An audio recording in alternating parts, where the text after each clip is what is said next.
Нужен ли депутату диплом? Об этом всерьез задумались в стенах парламента и вынесли на общественное обсуждение поправки в Конституционный закон о выборах президента и депутатов Джугургу-Кенеша. В действующей редакции закона прописаны четкие критерии к депутату парламента. Кроме того, что он должен быть как минимум 25-летним гражданином Кыргызстана, обладающим избирательным правом, депутат обязан иметь высшее профессиональное образование. Но инициаторы поправок предлагают убрать норму об образовании, ссылаясь на то, что такое требование ограничивает право быть избранным. Кстати, в справке об основании к законопроекту говорится даже, чьи именно права нарушаются. Например, выделили трудовых мигрантов и спортсменов. Однако такие доводы вряд ли можно считать весомыми. Инициаторам достаточно было написать в справке об основании, что норма об образовательном цензе противоречит Конституции, и в связи с этим необходимо ее исключить. Но об этом почему-то умолчали. Действительно, в Конституции есть четкий перечень цензов для кандидатов в депутаты. Про высшее образование там ничего не сказано. То есть налицо явная коллизия. В международной практике чаще всего используется понятие ценз грамотности, но он предполагает наличие не диплома об образовании,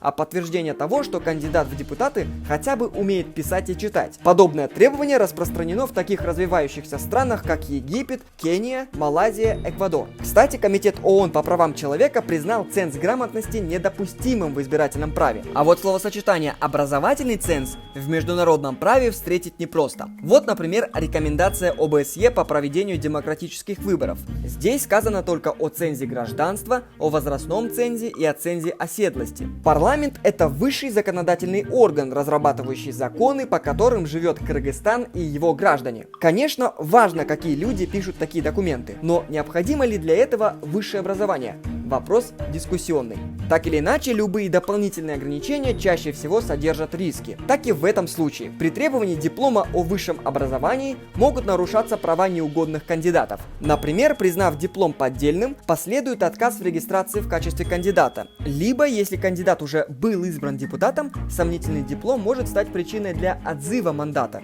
А те депутаты, которые имеют сомнительный диплом, но вполне лояльны к действующей власти, могут стать отличным объектом для манипуляций. Такими парламентариями, как правило, легко управлять в части принятия нужных ограниченному кругу лиц законов.